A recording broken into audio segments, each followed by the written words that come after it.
This has been Brode, and you're watching Born to be Wild.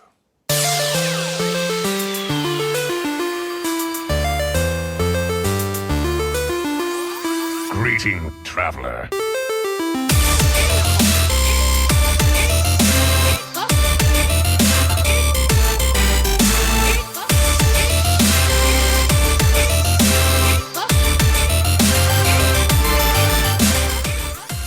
Welcome, everybody, to another episode of Born to be Wild, a Wild exclusive Hearthstone podcast where we have fun hanging out with friends, talking about the Wild format of Hearthstone and spotlighting members of the Wild community. I'm your host, as always, Nate Wolf. It's good to be here, and joining me are two of my favorite people. Mike Lowe, welcome back. How are you doing? Good. How you doing tonight? How's it going? Doing good. It's good to see you. I love your flannel. We were talking about it before the show, but gotta love the red flannel. Oh. Yeah. Shout out to Ben Brode. That's right. Yeah. And Hydra, welcome back. Thank you very much. I was away last week. I'm sorry I missed it, guys, but I am back. I'm excited. Yeah, you're looking fresh. Let's do this. I feel fresh. And yeah. I like that. Sure. I like that hoodie. That's a good word for it. I feel fresh and I'm excited. And yeah. So missed you guys, and I'm stoked for the show. Awesome. Thank you. And Mike, we've got a very special guest with us this week. If you wouldn't mind doing the honors of introducing her. Yeah, special guest tonight. We got a Hearthstone superstar in the house tonight.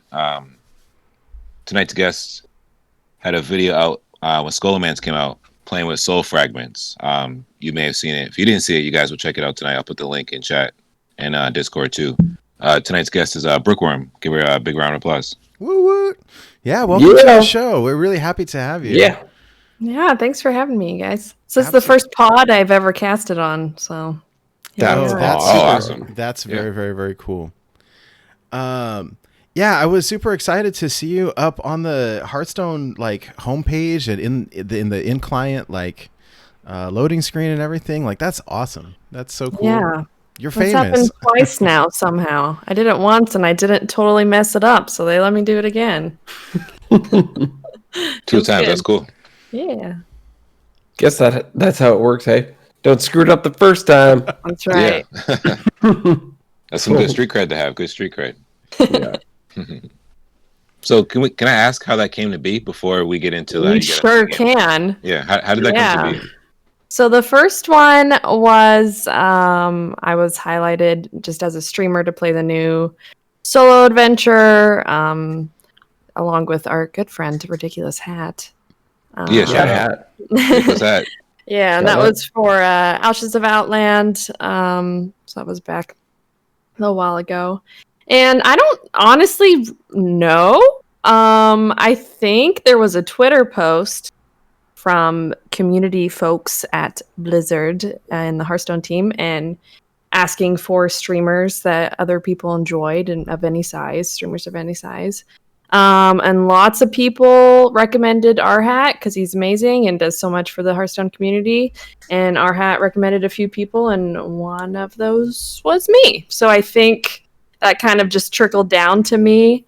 And it was awesome that they chose smaller streamers to be featured. I think that's the first time that I can remember that's happened. So that's really cool. And you know what? That's something that the community, I feel like, has been asking for a long time. Shout out to all of the big streamers, for sure.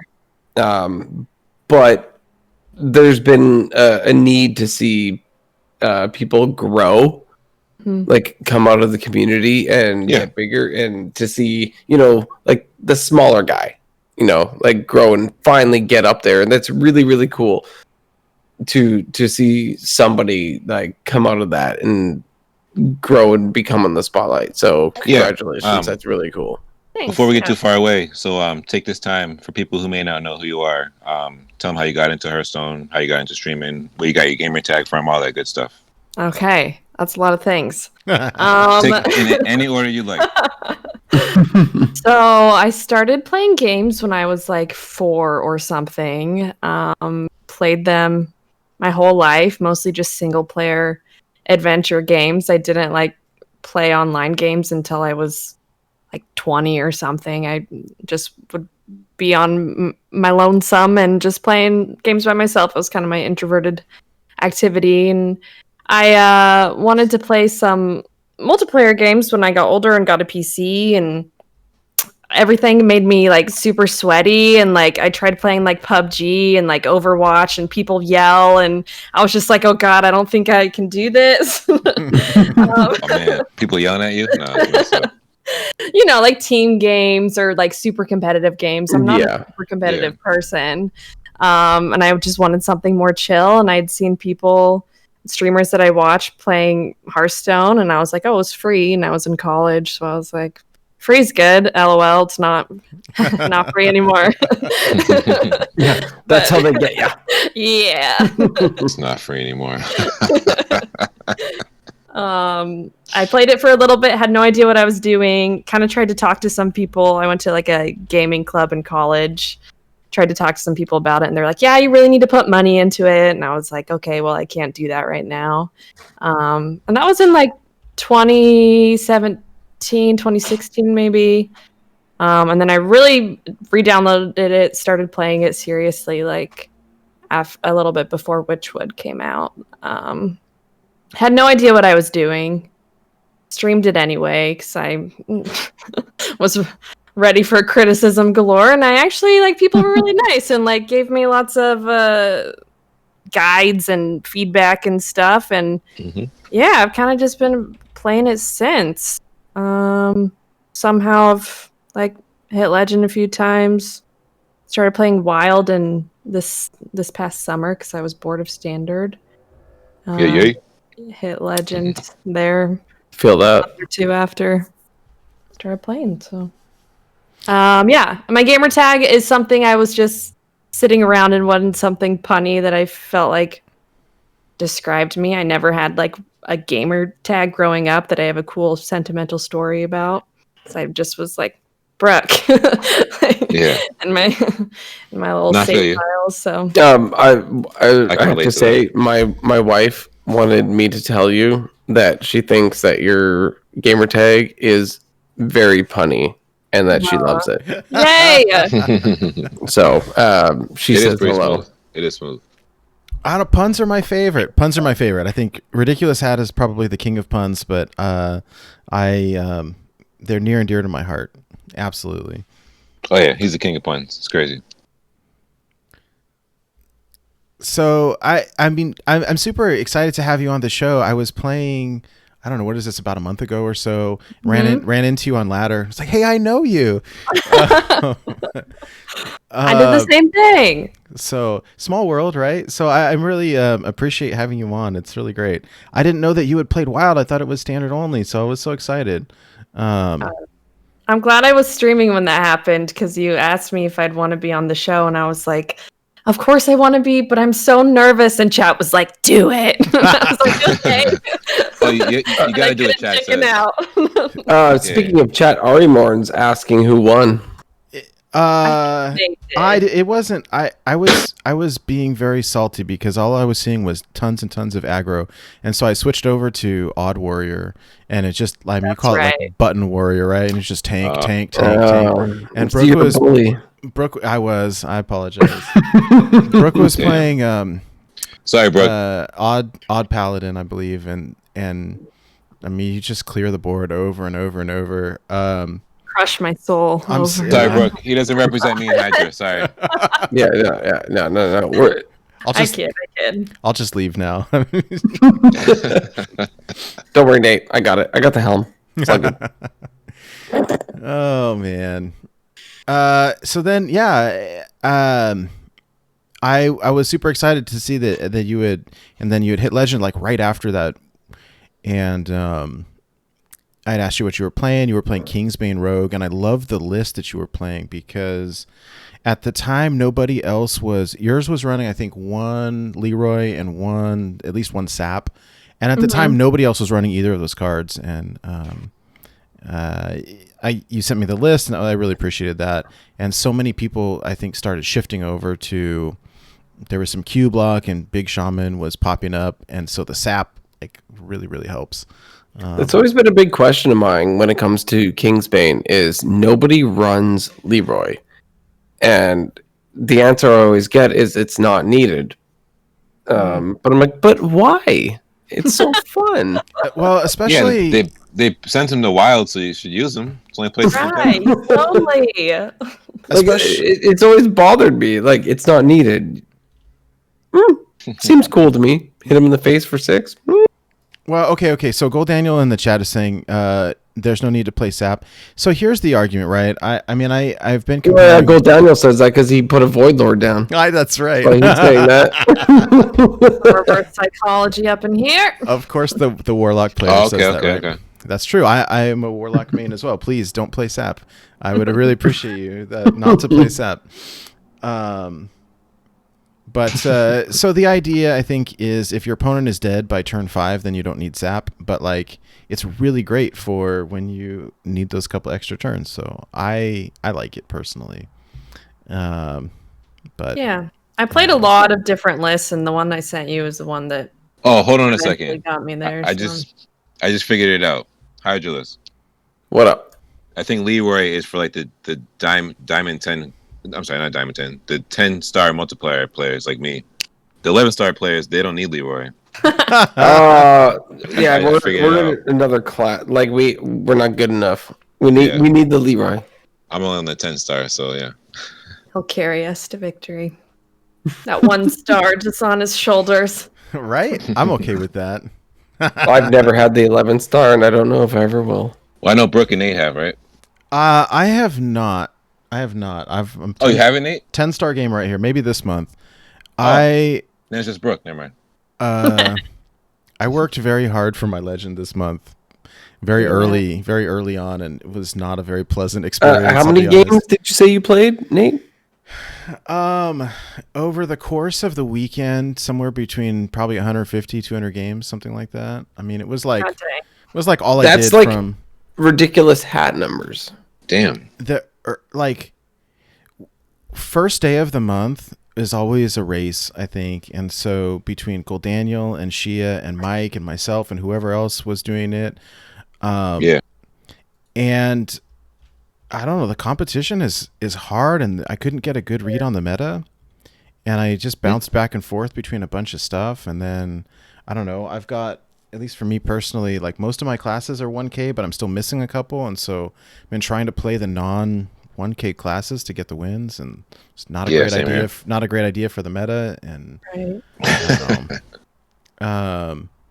but like, and I didn't actually count, but it was like I played all day Friday, I played all day Saturday, and I got it by Sunday at noon, I think.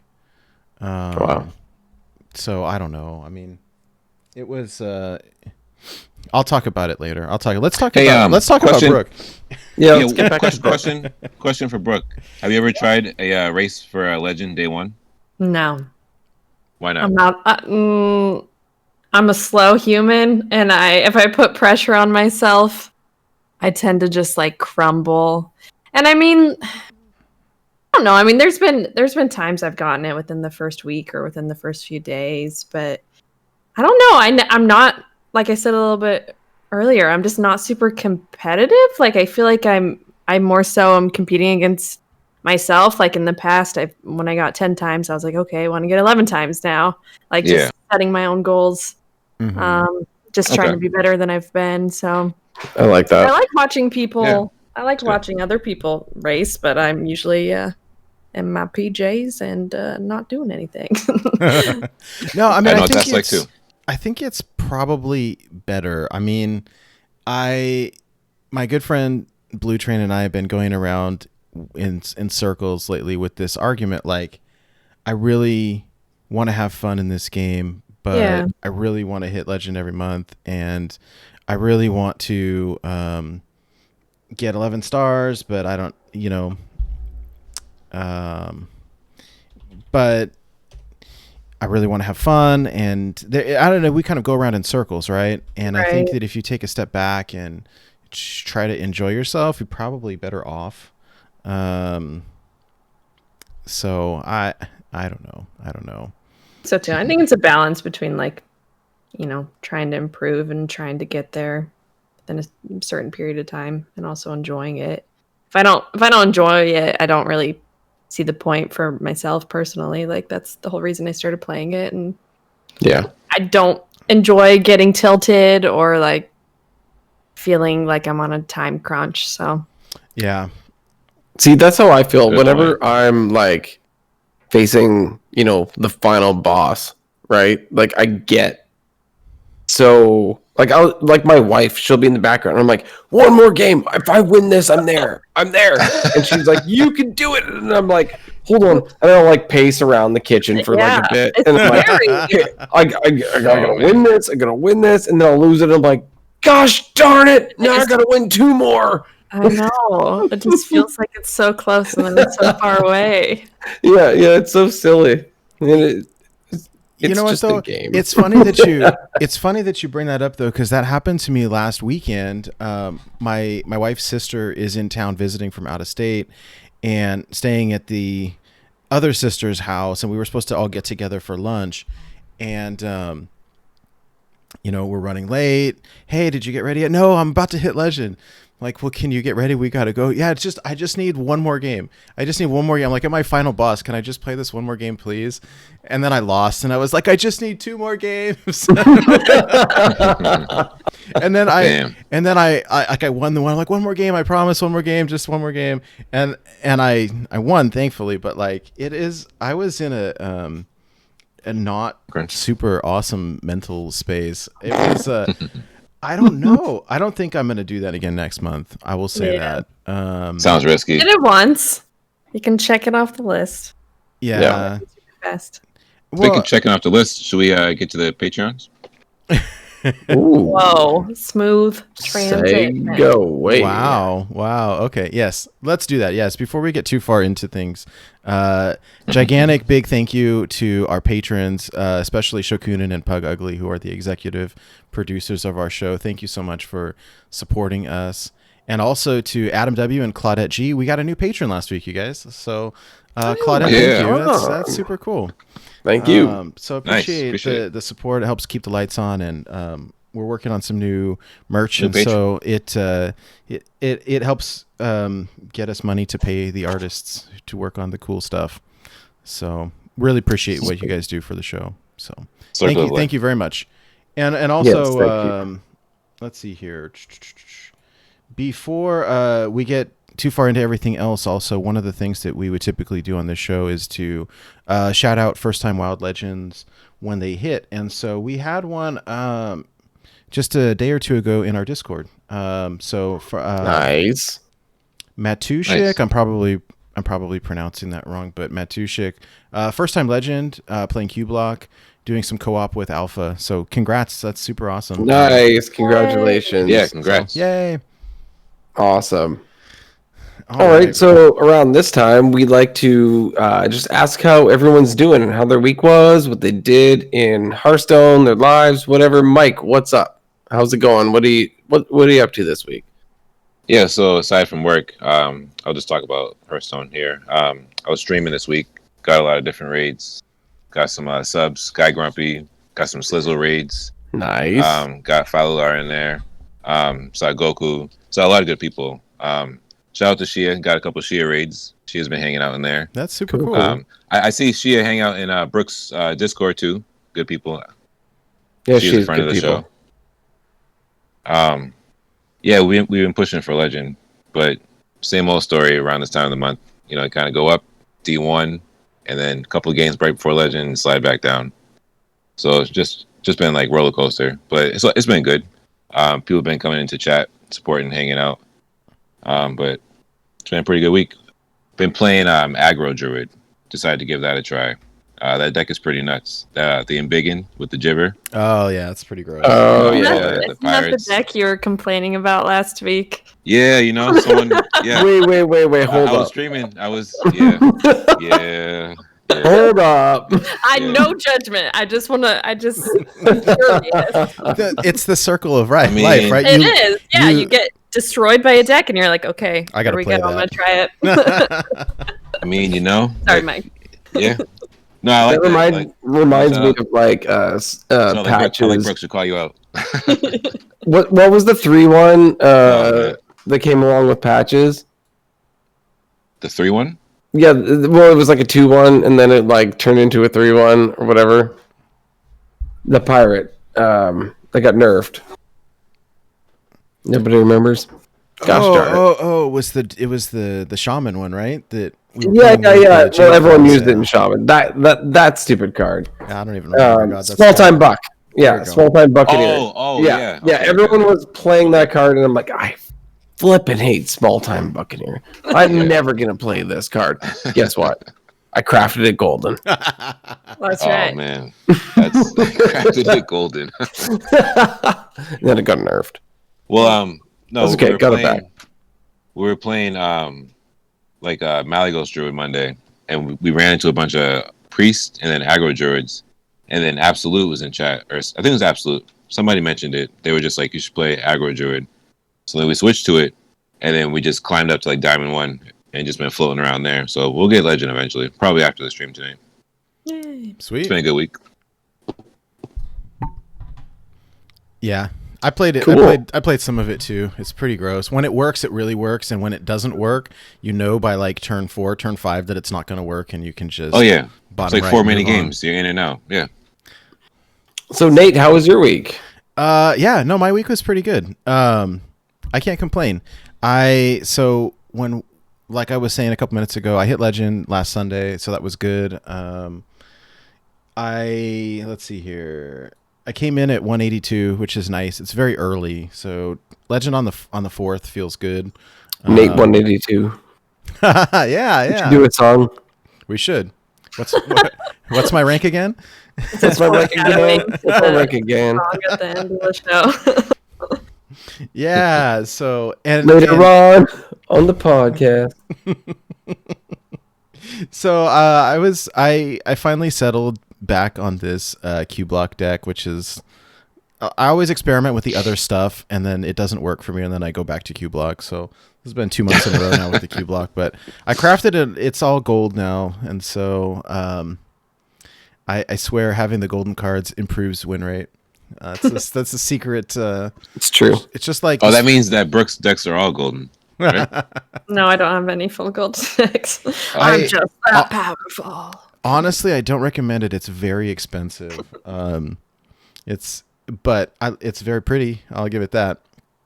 I did want to say, I think that mentally it was like not a good idea to like. I love the idea of racing. Like, oh, cool. Let's have a friendly competition. Let's race to Legend. Let's do this. Yeah. But then, like, I got it in my mind that like I have to do this. I'm gonna do this. I'm gonna like ignore my entire life and play Hearthstone all day and all night and not sleep. Yeah. And so like I'd stay up until 2 a.m. playing. Oh man. You know, go to work all day, come home from work, play all night. I mean, it's just like, oh my god. Yeah, I love it when Nate sends like the last message I see from Nate is like 2 a.m, and the first one I see from Nate is like 6 a.m. Like, oh my goodness. I haven't. Yeah. So I Like a 4-hour gap. A little nap. Let's see here. I haven't 4-hour nap. I haven't really slept since my son was born in 2012. So was that 8 years now? That's It 8 was- years. It was like right in the middle of law school, had a kid, haven't slept since. So that is why my hair is turning gray. But anyways, yeah, is what it is. But it was interesting. Brooke and I were chatting offline a little bit about this because she had mentioned earlier on Twitter that she was taking a little step back from streaming, and I was curious to maybe chat about that a little bit if she was willing. Well, let's get into Brooke's week and maybe past few weeks or whatever she wants to talk about. How are you doing, Brooke? Whatever I want to talk about. Yeah. I'm doing great. I had a great week. I'm back to work. I work at an elementary school. And for a couple of weeks, there were children there, and we had to tell them to wear their masks and not touch each other, and that was really, really stressful. That's why my kid's going to online school because he just cannot handle it. That's a hard one. I feel you there.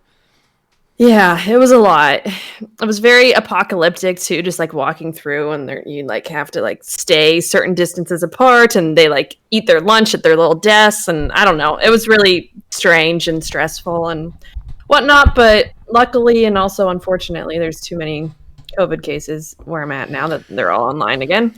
So which means that my work day is a lot easier. I work with kids just through the computer now, so I've been doing that and getting the hang of it. And other than that, I have been playing Hearthstone, even though I told myself that I was going to take a break when I took a break from streaming. I've probably have been playing the same amount. I just have been playing while much more distracted and like watching Netflix or YouTube or listening to a podcast. I heard you say those exact same things last week, I was gonna say, Nate, and that's always the battle. Because I always want to do multiple things at once. And so, yeah, I've climbed to, I think, Diamond 3 in Standard and Diamond 4 in Wild. And, like, I kind of cruised to Diamond 5 on both. And then since then, I'm, like, kind of floundering and trying to figure out what to finish the climbs with. But, yeah, I've been trying to just enjoy it. I queued into R-Hat last night. Did not enjoy that game. Yeah. Crushed You've got a me 10,000 like IQ, so Totally. don't blame you if you lost. I was at like midnight too, and I was like, I should not be awake right now, but here I am just queuing up on my phone. Oh, it's prime again. time. That's prime That's time right. for our hat. I will say, Hat. That's when he's at his most awake. He's alive. Hat is a good friend of mine. He also does not sleep. Yep. Yes. Anyways, sorry. Love Hat. I will say I do the same thing always. Even now I love watching Netflix on one screen or whatever and then playing Hearthstone on the other. And maybe it's like ADHD or maybe I just like to multitask. I don't know. I like doing it on never mobile. works out. It's probably not a good idea. I would say. I don't recommend when you're it. really trying to climb, I can feel myself dividing my attention and I still do it. And I'm like, why? I could just do one thing and then finish the climb and then go. You know what I find weird? I try my hardest on stream and I'll do decent. I play on mobile like aggro druid or mech paladin and I win games like half paying attention. Like I think there's something to that too I on don't your get it. phone. I don't know. I have to Like wonder. I have to wonder if there's some sort of, at least for me, some sort of like mental component to it. Like if I'm all stressed out about it, I'm not going to do as well than if I can relax and just try to enjoy my time. Although I will say I think there's a couple times that I've like willed the top deck into being the right card, like just transcended time, space, and computer technology. I think we did that earlier today, Nate, with the Cobalt Librarian. Yes, I think we did. For the Defile, that was amazing. I wish we clipped that. We were about to lose, and I said, "Look, all you need to do is top deck Defile." And then you win. The magic words. No, it was top deck Cobalt Librarian because we had the Defile. We needed Cobalt. Oh no, you're right. It was we needed the one health minion. Yeah, because we didn't have a way to Defile, and then we got the Cobalt. Oh yeah, it was beautiful. Nothing like a solid Defile. Yeah, to make your opponent rage. Speaking of that, I guess we'll talk about my week. Well, I guess 2 weeks, I suppose. Last week was, I don't know, my family was sick last week, so I took the week off for the show. I was working from home. My son was sick. My wife was sick. And by the end of it, it was just, I was exhausted, so didn't do the show. And then... they're mostly better, yeah? Oh, yeah. No, everyone is feeling... way much better now. Yeah. Everybody's doing pretty good. Good. That's good. So, all alive, all safe. It's all good. Okay. But then I saw the cool deck that y'all played on the last episode while I was gone, and so I played a lot of the Murloc Paladin with the prismatic lens and tip of scales. It's pretty spicy. So I played like 50 games or something. Oh wow. of that over the weekend, and that was a blast. Like I went got my stats here. I didn't do I went 27 and 15. Okay. So no, that's good. That's good. Yeah, I will say to nod my head. I like that. It's not the easiest deck to play. I will say Concerned Mom has been playing it a lot lately too, and so if he was playing tons and tons of Turtle Mage, and then it got nerfed, and so I think this is his new pet deck, at least from what I've seen. Oh yeah. I know Nine Eyebrows doesn't stream a ton, so if you want to watch it, Mom has been he's been playing it a lot. Okay. Yeah, no, I thought that was pretty great. Like I'd go on these streaks where I just slaughtered everybody, and like you come out of nowhere with lethal, right? Like full health, and then suddenly, bam! Like you're dead. Like turn 4 or 5. It's great. Yeah, no, it's not great. It's gross. Same thing. Okay. Yeah, so that happened, and I played that, and then this week, back at work, and work has been a little bit crazy, and then played a little Q Block with Nate. That was fun. Actually, I want to keep doing that, Nate. If you want to play a little more Q Block later on, that would be cool. But I always want to play Q Block. Always. Yeah, and I want to get my 10x this month, so looking forward to doing You're not that. 10x? No. I lost that like 3 months ago. That's what happens when you play in 3 different servers. I know. You're splitting time between servers. Okay. That's my problem. I can't help it. I have to play on all 3 servers. It's a Slizzle issue, except he gets legend on them all, and I don't. Yeah, he gets legend easy, playing some cool beats, just bobbing his head, killing people, just like next match. Yeah, I know, right? So no, I don't. I got to get my 10x back because it's brutal not having it. I know it sounds bad, but it's brutal not having it. I hate it. Sure. So get it back this month. Yeah. But yeah, no, that's basically my story for the last week or so. So why don't we check out the news? Yeah, wait, hold on one sec. I just have to say two things real quick before I forget. I've been playing. It's been like the talk of the town, but everybody's been playing Hades, and so I checked it out, and that game is freaking amazing. So I will say, I bought it, and I've basically played it all day, every day, all week, aside from work. And it's very, very fun. It's very fun. And then I've got my on the Switch or the PC. I bought it on the PC, but I have I've got a Xbox controller that I plug into the PC to play. So now I have a Switch, but I bought it on the PC. And so far it's been great. The gameplay is good. I usually don't like the roguelike type of games, but this one has been really fun. The artwork is awesome. The dialogue is awesome. The story is great. Like, it's just been a lot of fun. So no complaints there. I recommend it. I saw Hat and Mad at Arms talking about it, and I was like, oh God, all right. And I trust Hat, and usually when he's got a good recommendation, like, it's usually pretty legit. So yeah. I was so close to buying it, and I couldn't decide between PC and Switch, and so I was just like, oh, never mind. Both. I'm done here. Yeah. Both is tempting. I'm not gonna buy it for the Switch, but it's very fun. See, that's a problem when they put it out on multiple platforms. Like I bought Diablo 3 on the PlayStation 3, the PlayStation 4, and the PC. Like they sold it to me 3 times. Well, damn. It's impressive. Wow. Yeah. I know, right? Good job, Blizzard. Thank you. Oh man. They got me. I will say the other thing, having it be this time of year, I always love when like the spooky shows are on Netflix and stuff. So I just rewatched Hill House on Netflix, and then I'm just starting up Bly Manor, and so I'm all excited for that. It should be. Sidestep. Like along with that, did you see? I don't know. Rod Johnson was posting about like the horror films that he likes the most. He's got a new podcast, a new horror podcast. Yeah, he does. He does. Oh, okay. I don't remember the name of it now, though. It's called like Moose something, Bloody Moose or Scary Moose or. Hold on, I'll find it. Well, yes, find it so we can shout out Rod. Have you seen the movie Dead Alive? Moose murder. Is that it? Yeah.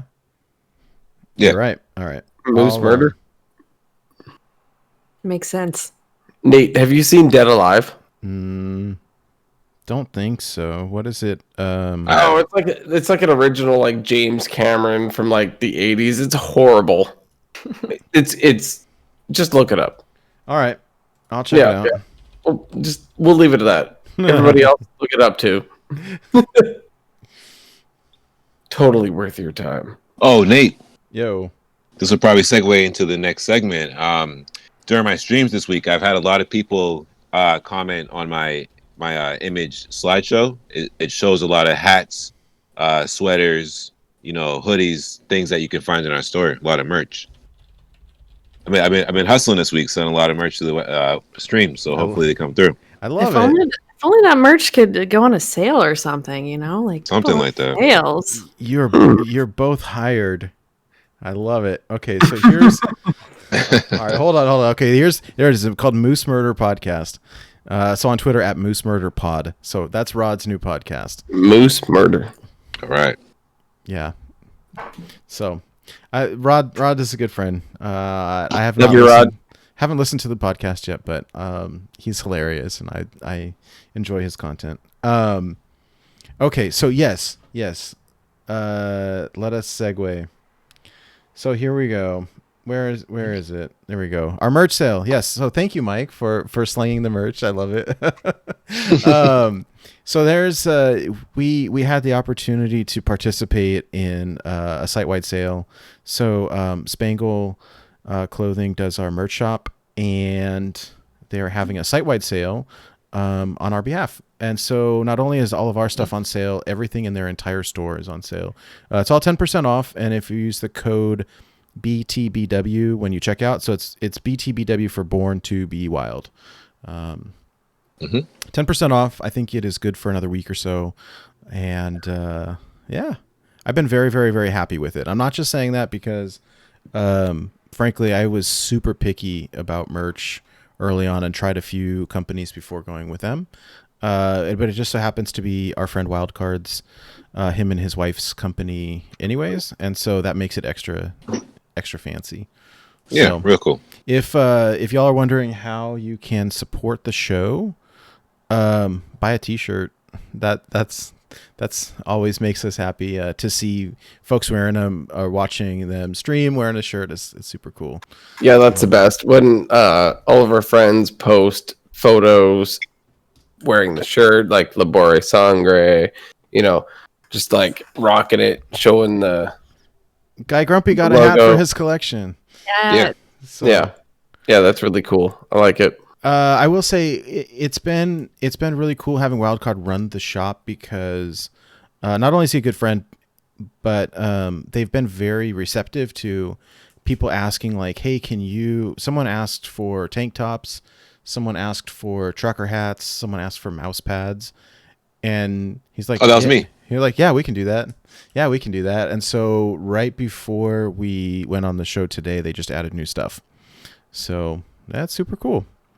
So we can support women-owned business, our friends' business, and support our show a little bit as well. And I'm just a big fan of the quality. So, anyways, I'm sorry for this shameless self-promotion, but it is what You're it is. allowed. You're allowed to do that. No, it's not here. shameless. I can vouch for the t-shirt. That t-shirt is really comfortable. Like it's really soft, and I like that t-shirt a lot. Stretchy, and it fits, and yeah, sweet. So, yeah, if anybody's interested, 10% off. I don't know how often they do sales, but sales cool. So, anyways, we had some news. I don't think there's a whole lot. There's some kind of carryover from last week. So, let's see here. We've got some legendary quests coming up. We had our first two already. The second one was on the 6th, which was 3 days ago. The next one coming up is on October the 13th. And so on October 13th, we've got the new Book of Heroes coming out. So Rexar, there will be Hunter packs and a bundle that you can get that costs $10. You get 5 packs, 5 Hunter packs, and the Warsong Rexar Hero skin, which is way better than his 1K in my opinion. So, so that's exciting. Let's see here. There is the Golden Transfer Student coming out. They still haven't like fully told us how to get that, but they kind of hinted at it. From what I can tell, you play the Rexar Book of Heroes, you play a match in Battlegrounds, you play a match in Arena, and I think that gets it. But they had talked a little bit about playing the game on certain board states, maybe helping get it. I don't know. So we'll keep our eyes up. But free epic golden cards is cool. I don't believe that you'll be able to disenchant them, but hey, free golden cards are good. Let's see. I think that in the past, did they not make them disenchantable for the golden epics? I don't. They've done some. I remember when they were doing the Easter stuff. What do they call it? Noble Garden or something like that. When you got the golden eggs, you could disenchant those because I totally did. I guess we can't say one way or another, but no, but I think the reason why though is because Transfer Student is not a it's not a craftable card because everybody got the card for free. Oh, I see. You cannot craft it. Yeah. So I think that's why. Whatever. Free stuff's still good. We're still going to get a bunch of people on Reddit wanting a refund for their free stuff. So. You're never satisfied. No, it wouldn't be Hearthstone if people were happy. Oh, real talk. Oh man, it's cool to be upset. And then, of course, this beautiful card back is coming back. The pumpkin one. Yeah. The pumpkin. I'm so excited to get that. My old stomping grounds. Mike has been. Mike's been flexing. Everybody else get this now. Mike's been flexing with it all week. I know it's great. I'm so jealous when I see this. I wanted it for so long. I got 27-hour stream this week. I've been playing the card back all week. I'm gonna retire pretty soon, Nate. Don't worry. On the 13th, when it comes out, then you can retire it. It'll be gone. You know how we were talking about how like if a new card back, like an old card back came back, and how like there should be like a watermark or whatever on it. Like, my kid was just telling me that there's like a season 1 Fortnite skin that came back, and they actually did that. They made it where like there's like it's a slight different shade if you got the original, but the shade is different for the people that buy it now. Like that. Like it's still cool, but it's just like slightly tweaked. Yeah. Because like he had to buy it for like 1,500 V-bucks. And that sounds really expensive. It was. At least like, this cost $3. That's not bad, right? Yeah, but he's like, so he's like saying is like, I got it, but I don't have the original, so people can still slightly tell by the shade of it. Okay. Which I don't know. How do you guys feel about that? Like, if you get the card back from whatever year, would you like to be able to buy the original, or would you like to have it slightly different so that the OGs can still have their special thing? I have mixed feelings, and we've had this conversation so many times. It's like I want it. I don't care if anyone else has it or not, but I understand. Like, there's something to having the exclusive thing that no one else has, right? Yeah. I mean, I get it. I joke around. The only card back I really want, I'll never get. It's that gold one. That golden celebration. I know. I'll never get that. I believe in you, Mike. Thanks, Brooke. Except for when it's fun to lose to one. What? No. I've lost to one a couple of times before. I don't think I've ever won against one, but I lost against one. I didn't even know the guy's name though. It was like in different writing. Mm-hmm. Well, I didn't know what it was, but I lost to it. That's hilarious. I've been using. I use the Tespa one, and that's about as much as I can flex. But so in these hunter packs, what are people looking for? Like what's the best? Well, like Zixor, is that a good legendary you can get out of a hunter pack? Well, they're all standard. They're all cards that are standard right now, right? So what are the good? Oh, So it's going to be Zixar. Zixar is good. What's the other one from Descent of Dragons that everyone plays in the aggro decks? I don't know what it's called, but like when you use the Dragon's hero Bane? power, it does the Dragon's 5 Bane. damage. Yeah. Yeah. Drops in. Yeah, the animation. Sickest animation. Oh my god. And you yeah. can have 7 minions on board, and it'll still hit your face for lethal. Yeah, I crafted that in gold on purpose. It was like the Hunter Ragnaros. Hunter Ragnaros. Oh god, that's pretty good. Oh man. Well, it hits for 7. Almost 8. It does hit for Okay, 7. okay. That's hilarious. Okay. All right. We have some like news. I don't think there's anything like wild exclusive news, but like it's usually worth touching on this stuff just in case anyone is interested. So Blizzard announced that they're closing an office in Versailles, France. I don't really know what to make of it. It's the recent trend, unfortunately, has been that like all of the awesome like OG Blizzard staff are quitting to join their own, like create their own companies. And I wish them like the best of success, but I still want Hearthstone to be good. So I don't know. I think when Activision buys Blizzard, then like, you know, what are they going to do to it? I don't know. But Hearthstone has been good. I mean, I don't really have any complaints, to be honest. So Yeah, I don't really know what's happening there, and we can't really fully judge what is going on. Like if they close an office, maybe they're opening something else up somewhere else. What they're doing with their resources, we don't really know. I worry more about the people who potentially lost their jobs more than anything. That's true. Yeah. That seems tough. Yeah, like that's what I was thinking. That's just happening more and more right now in the video game industry. Like, what was it, like GameSpot or something, or IGN or something? A bunch of people just got laid off. Another. Oh, I didn't know. Company. Oh man, Well, unfortunate. hopefully they're just starting new endeavors and it's all good. I hope so. I We'll mean, go yeah. with that. I mean, games ain't going nowhere, That's very true. that's true. right? Yeah, I like what Brooke said. Hopefully they have new endeavors because games aren't going anywhere. Yeah. I hope so too. Good thought. They announced a hotfix. So 18.4.1 hotfix. I don't think the changes really affect us at all. There was a client lag in Battlegrounds caused by elemental buffs that got fixed. A Battleground bug that got fixed. It fixed a bug where the Witchwood adventure would not appear in client after being redeemed. Oh no. I don't know, but mad. like, yeah, come back. But I'm so mad. Where's my Witchwood?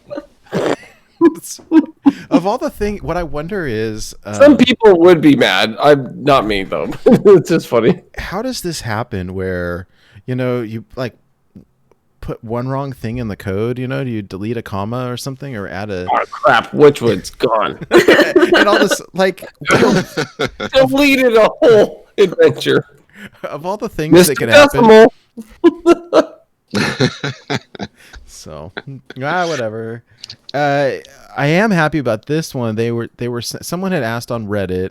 And we love to like trash on Reddit because it's fun to do. But someone had asked on Reddit, whatever happened to those monthly stats emails from Blizzard, and essentially they said there was a bug, but we're working on it and we plan to bring these back. No ETA though. So. Yeah, that's such a weird thing because I remember getting that every month and being so excited. Yeah. Just being like, oh, here's my month, like a little summary. And then they just stopped happening and I did not notice at all. But then as soon as someone mentioned it, I was like, yeah, what the heck? Like, I've been missing those. I like how they sent you things to make you feel good. Yeah, It was it's like, that monthly you beat reminder. this many. Like I played against 26 players from different countries. That's right. It's like, Like, that's you banging, beat boy. Mage 80% of the time. However, you only had a 20% win rate against everything else. They were really cool. I like it though. I'm glad that it's on their radar. Someone was speculating, I think, that I remember when Blizzard had those massive layoffs. I think it was about the time these emails stopped coming out. So I wonder if there's some correlation there. They said that there is an issue that is preventing the stats from being pulled correctly. But the human pulling the stats is not there. It's not currently employed. Yeah. Bob is gone. It's interesting though. Mike and I were chatting about this offline over the past week, where Dean posted on Twitter this week about hey, these 3 decks are all tied for 52% or whatever. And then he got one of the numbers wrong, which is pretty funny. But but he's talking about like Blizzard's tier list, and it was irritating to see this tiny like 3 deck snapshot of a tier list and not see the rest of it. It's like, hey, we've got this secret tier list that we're not sharing with you, and you're not gonna see it, and we're, it just kind of felt bad, like, hey, and it said like Control Warrior, and it's like, okay, what even, there's no detail, right? What does that mean? What is your definition of Control Warrior? Or what's the report? That's I just wanted to see more information. Like, I'm glad they put something, but it just felt like a tease. Like, it felt like either put it all out or don't do it. I don't know why tease, because then you give some people who are the jerks a reason to be more jerks. I don't know. I just want to see more information. Yeah.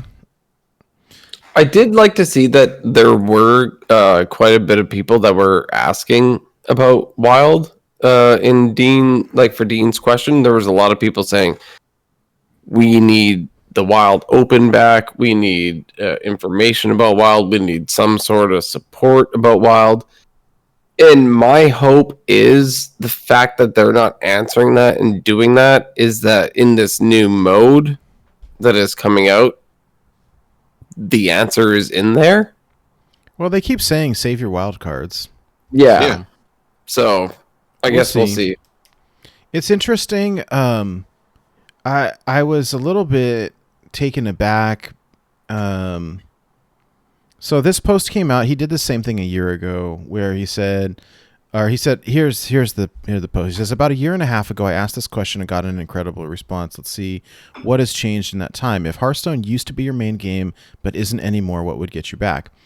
And I've seen people responding, but we posted it in the Discord, and I think we touched some nerve last week on the show, because we were all talking their comment about the MMR, about how essentially like, well, we don't want to share the MMR with you because number one, it's confusing and we don't think you're going to understand it. And number two, like it's just going to cause a bunch of hurt feelings. Like generally we don't think players are going to really go up or go down. It's like, wait a minute, you think I'm never going to get better? And like, and so we posted this in the Discord, and kind of the response was like, I'm not answering that. He thinks I'm never going to get better. Like, why should I answer that? Like, whoa, okay. That's not what I intended, but I can see a little bit of I don't know, the reaction there. Mm-hmm. I would love the Wild Open to come back, because we've got a bunch of friends who would all qualify. In fact, maybe we would qualify. Oh my goodness. Well, I'm going for that. Yeah, I probably. I didn't try the other time. No, I didn't either. But what's the qualifier? Do I qualify? I think it was top 200 legend were invited to play in a tournament, and then 50? Can't remember. That was before my wild time, I think, so I wasn't around for that. It was super cool, like when they actually did this is an old term, I guess, televised version where Control made it all the way to like the finals. Mm-hmm. That was super cool. I was actually disappointed. Good job, Control, if you were listening. He got second to a standard player. I was like, no. And he lost in the finals against a standard player. And Control was like the wild guy, and he lost. Yeah, that feels bad. That reminds me, I do a lot of co-op with Blue Train, and we were playing the other day, and he was playing a bunch of that aggro druid deck, and he went up against Control on stream, and No. I'm sorry. Control was playing the aggro druid. Blue Train, of course, is playing his big shaman that he always is known for, and stomped him. And Control like raged on the stream. It was so funny. I watched the clip later, and it was just Yeah, Control rages sometimes. He's funny. if by sometimes you mean all the time, then I love it. No, he's a younger man. I don't watch a whole lot. I'll be honest. Not for any good reason. It's not really on my radar. He's a bit of a kid. Let's put it that way. Oh, okay. Yeah. No, he's only he's in his early 20s, and I mean, I end up watching the late night streams because I work all day and then do family stuff, and then everybody goes to bed and I play.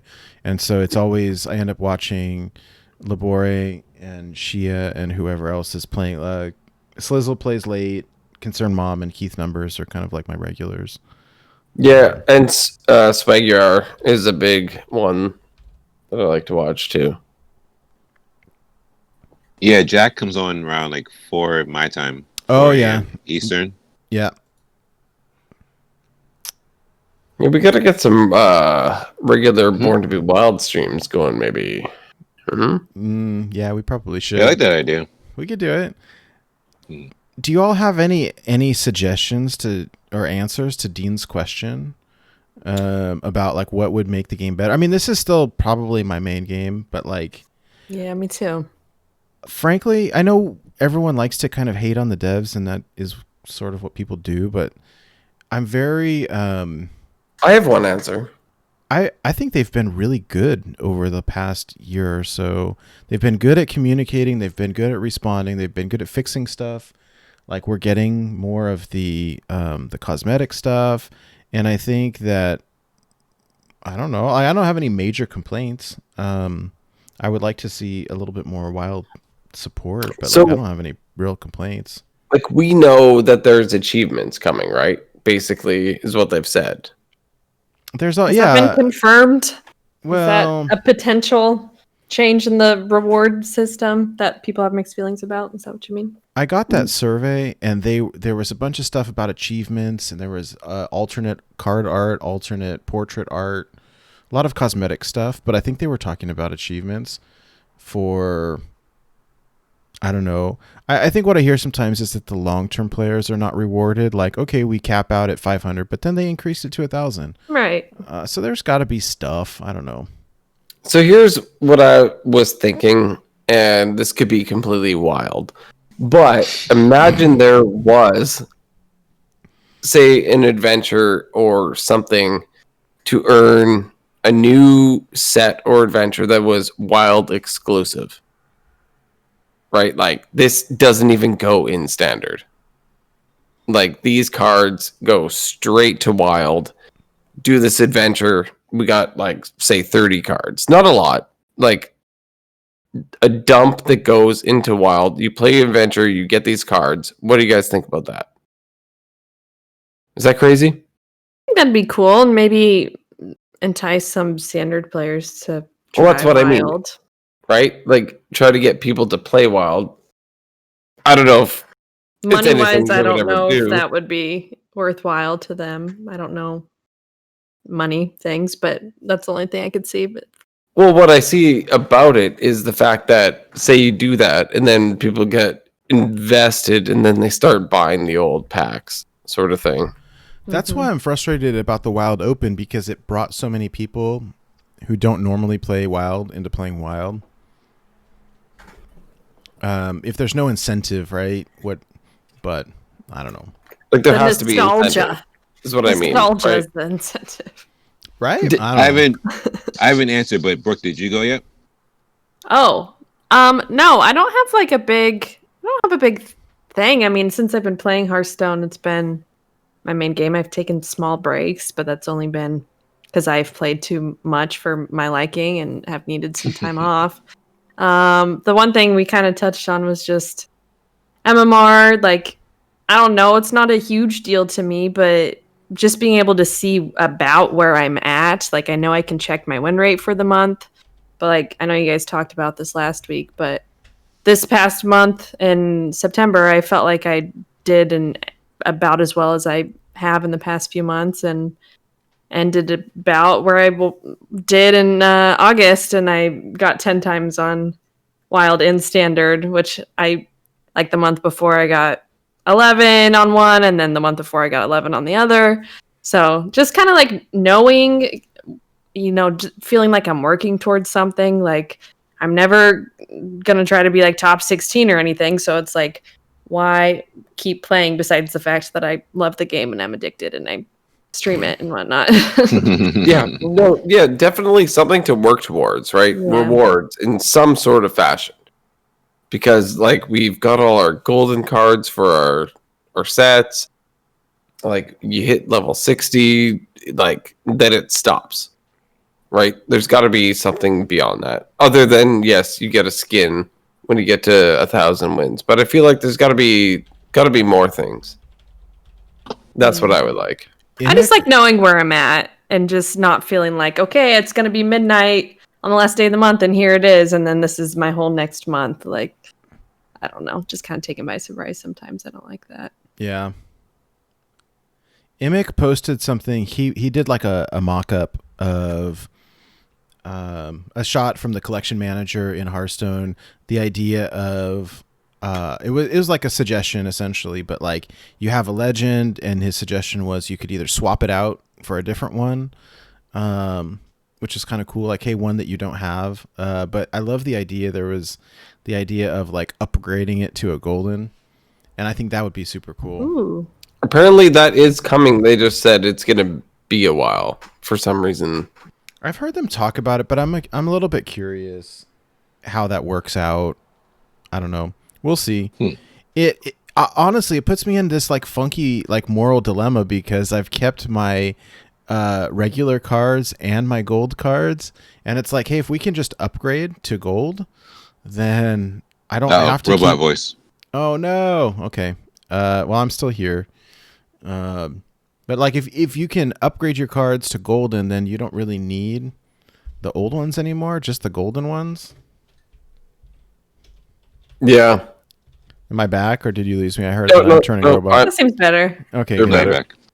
So, I guess if you're they do, one of the few people that I know that actually keep the regulars, even if they have the golds.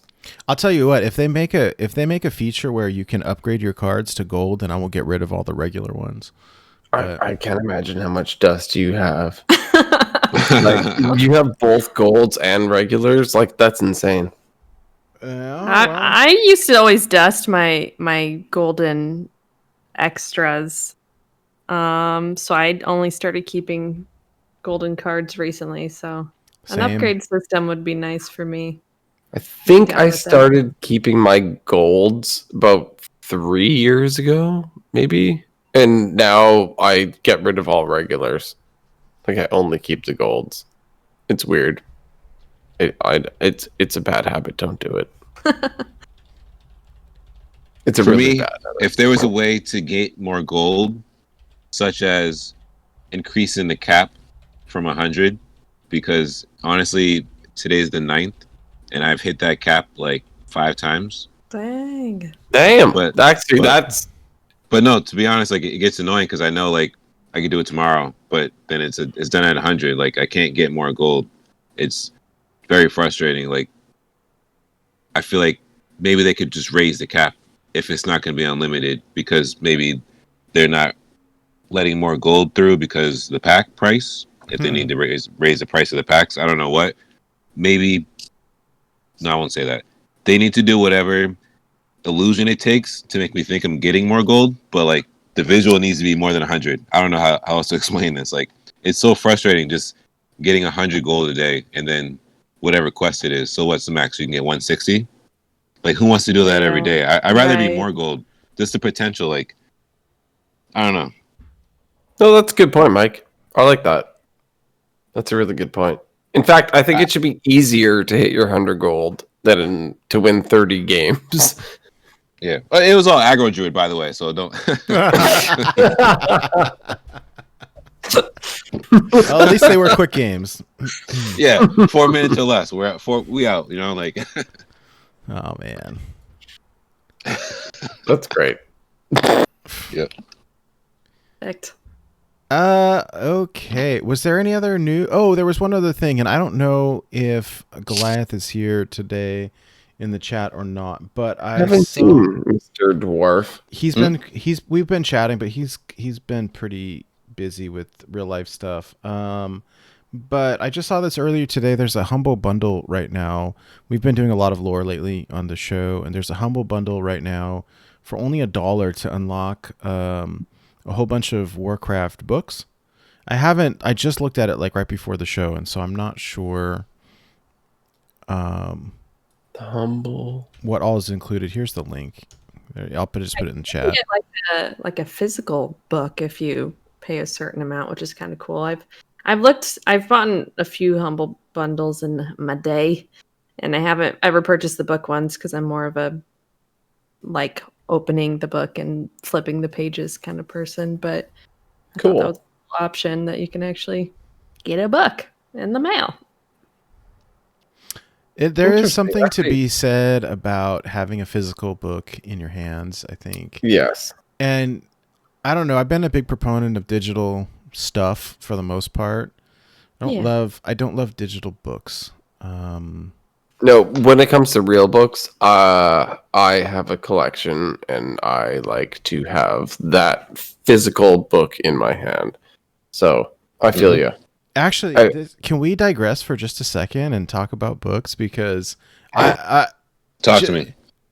I want to know what you guys read. I'm very curious. I think we talk about Hearthstone all the time, and I'm curious, like, what is good? I'm an avid reader. I don't know if you guys know that. I used to read a lot more before law school, and after law school, it kind of destroyed my will to read. And now I mostly I listen to audiobooks, but like all the time audiobooks as well. And I'm kind of curious what you all would recommend or what you enjoy. If I could recommend anything to you, it would be Stephen King's The Stand. It's very 2020 of you. It's very like 1980. That's true. Because that's when it was written, but it's very 20. Actually, maybe don't read it if you're afraid of COVID. No, I'm still working every day. I it's managed to somehow not get sick yet, but pretend the reality that we live in doesn't exist, and then read the book. I liked the old movie, and the main like bad guy has got the giant mullet, and what's his name, like Flag or Star or some patriotic name, right? Yeah. I read a lot of Stephen King. I feel like Stephen King's best books are not horror. Like The Green Mile and Shawshank Redemption and Elevation and. Please read The Stand. All right, I'm telling you. All right, I'll try it out. I'm telling you. It's funny though that you bring that up because my favorite book is a Stephen King book, but it's Doomakey. It's about this guy who was like a bigwig contractor type thing, and he gets in this accident and loses an arm, and so he has to retire essentially, and so he goes off to this remote part of Florida and starts painting, and all this weird stuff happens. But it's good. It's a good book. Doomakey. I've never read Stephen King because I used to be very afraid of horror anything, but I feel like I've gotten braver and would like to finally read him. His old stuff is, I think there's a lot of shock value in it, but in his more advanced status, he doesn't do a lot of that anymore. Like some of the older stuff, It and Pet Sematary and some of those are like, I almost think they're like graphic for shock value sake, and he doesn't really do much of that anymore. No, but like what about The Shining? He's not graphic in The Shining necessarily. He's very deep in that one, right? That's true. Because The Shining, oh boy, that's a good read. Yeah, and I enjoyed Dr. Sleep as well. I thought it was good. I guess I have read a little bit of him because there's this subreddit called Men Writing Women where it's just ridiculous descriptions of women's bodies, and he's in there a lot. So that's made me want to not read him so much. There was a very questionable, and by questionable I mean very terribly awful scene in it. Let's go. Oh, We're gonna have this conversation. That's fine. That Hold on. Keep going. I'll be right back. Keep going. yeah, sure. Me too. So there's this part in it where all the little kids, I don't know how old Yes, they are. I've heard of this. Yeah, all the little kids, they're like 10 years old or something, like 11 years old. Yeah. I don't know. And like they kill the monster down in the sewer, and then they're like lost, and to get out, they have to like find themselves or some weird thing. And they have this like child orgy, and it's so I'm sorry, what? What am I reading right now? Yeah, stuff like that, I guess, has made me be like, Stephen King, I don't know if you're for me, sir. Yeah. Sorry, I had to go get this. I know we're going there. Oh yeah, no, the Tim Curry movie was pretty good. He did a good job as Pennywise. My wife hides it in the underwear drawer. That's where I had to get it from. You don't want your kid to watch it, though. Is she afraid of it? Yes, so she hides it in the drawer. Oh, that's pretty funny. That's where I had to get it. It'll be safe there. Men writing women. That's really funny. Here's I want to tell you guys though. This is a funny story. So my son is 8, plays a lot of video games. We play a lot of the same stuff, and I finally have an understanding of what mansplaining is, I think, because yes, because my 8-year-old son now will go around explaining to me how to play some game that like I've been playing this game since before you were born, son, and like and Dad, did you know that in Hearthstone there's 10 heroes, and if you get to 500 you get I'm like, son, That's before yes. And so you're like, son, do you see the merch? Like, I know about this. I mean, that's a bad example, but like it was some other game he was talking about, or Is that the definition of mansplaining? When your kid tells you no. It's when a man tells a woman something. A kid can tell me anything. Right. I mean, I'm probably not the best person to explain it, but I would say, right, when a man tries to explain something to a woman that she would know, but like if I try to tell you about your body's reproductive system, right? Like I have no business telling you something that you know way better than me, right? Yeah. Usually has to do with like careers too, like explaining something in a certain job field, and the person's like, yeah, I've been doing that for like 20 years. Like, I know. My kid will tell me something about like how his computer's not working good and the internet's cutting out. And I'm like, do you know that I used to have a compact 386? And he's like, what's a compact 386? I'm like, yeah, exactly. Shut up. That's funny. But I see it all the time on Twitter, right? Where someone's like, have you even read this book? And the woman will pop up. She's like, yeah, I wrote the book. You know? I honestly live for that. I do too. It's great. So, but anyways. I actually have the book I'm reading right in front of me because I had a feeling this would come up, and I'm very prepared. Another good one was my son saying they can't kill us. He couldn't figure out how to aim properly when he was playing Fortnite, and I told him that he could change his y-axis, like from inverted or not inverted. And he's like, "No, you can't do that. You can't do that." I'm like, "Yeah, you can. Here, I'll just change it for you." And he's like, "Whoa, I can aim way better now. Now I can actually shoot people in the correct direction." I'm like, yeah, I know. Dad knows. Dad knows how to do that. That I learned that during the GoldenEye era. We're dating ourselves now. What was the name of that book, Brooke? They Can't Kill Us Until They Kill Us by Hanif. I looked up how to say his last name because I've never known. I think it's Abdurakib.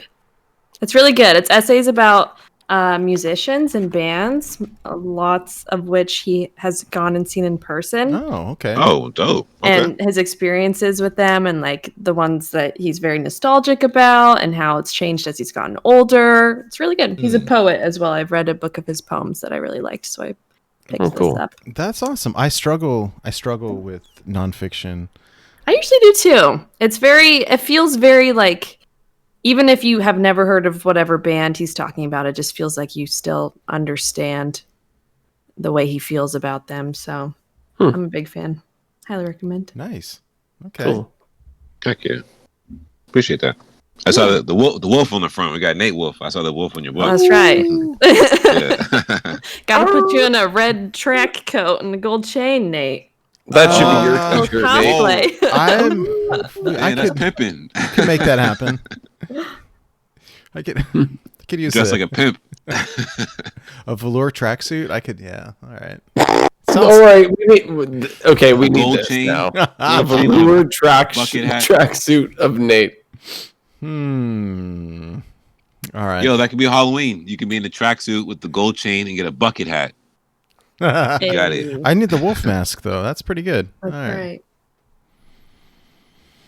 What are you guys reading? You start talking about books, and then we stopped, and I just need more. Yeah. I'm taking advice from you guys. I'm soaking it all in. I read more online stuff, so I got to. I read all like the robot series. If anybody knows anything about that, The what? the robot series. Like what type of robot? Oh, are you talking about like iRobot? Yeah, but the whole thing.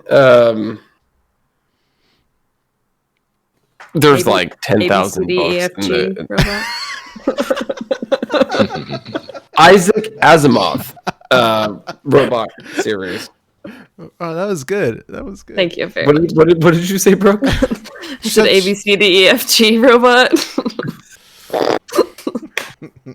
I got chuckle. It's a thing. It's like the original sci-fi. FYI.